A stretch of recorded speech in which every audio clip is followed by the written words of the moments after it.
How you doing? As you can see, winter is in full swing here. We just got another 6 inches of snow last night. We're supposed to get another 6 to 8 inches tonight, and wind to go along with it. Last weekend, over Christmas, we had a ice storm. So now that there's fresh snow on top of ice, I think my riding is pretty much done for the winter. So I figured today we would film a little something different.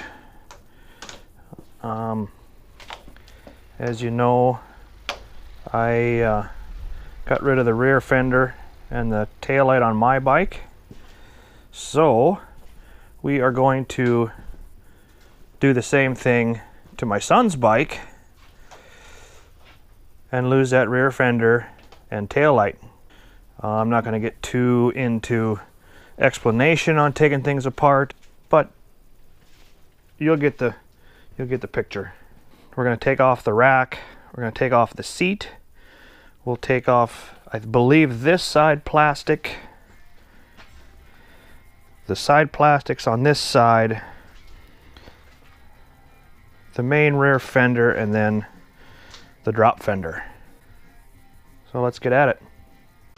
Okay, here we go. We got the fender off. I took both of the signal lights out.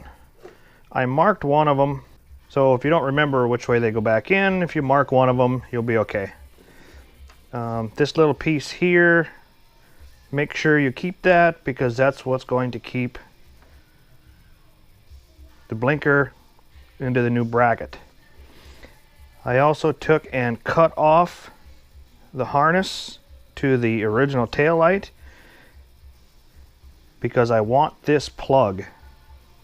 You can cut it off whatever length you like. I cut it off about halfway, that way I have plenty of wire. As you can see, we're down to the subframe. Chances are you probably wouldn't have to loosen this rear fender up quite as much as I did. You can probably do it without doing that. But for me, it makes it easier mocking up the bracket for here later.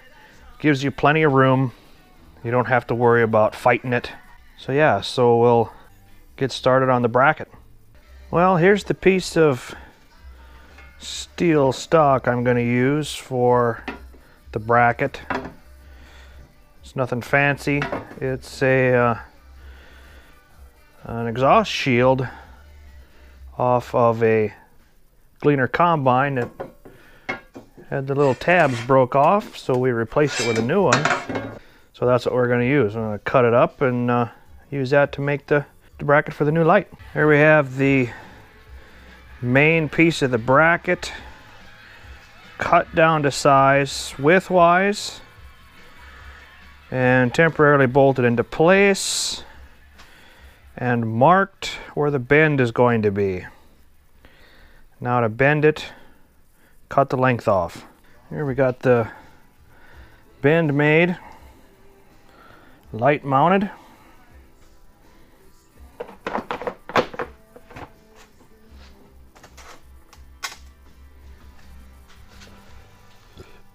Sits pretty nice under that fender.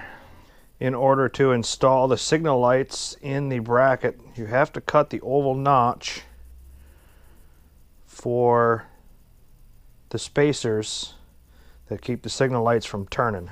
Here's the finished bracket with the signal lights installed.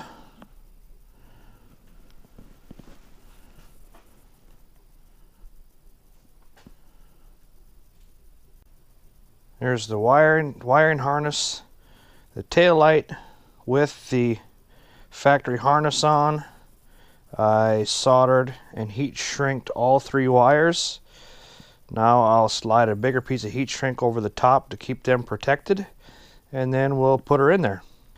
All mounted, wires all tied up. If you use this style tail light, it has a rubber or a foam cushion underneath it. I used a little thread locker on the bolts because on mine I did have it come loose.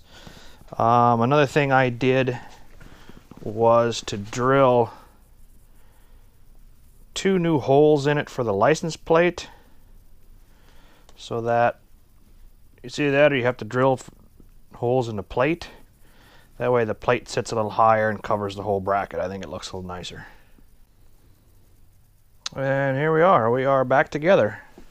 Rack's back on, new tail light, new plates. I think it makes the bike look that much better without that goofy fender on it. Saved myself a few dollars by building it myself. Till next time, later.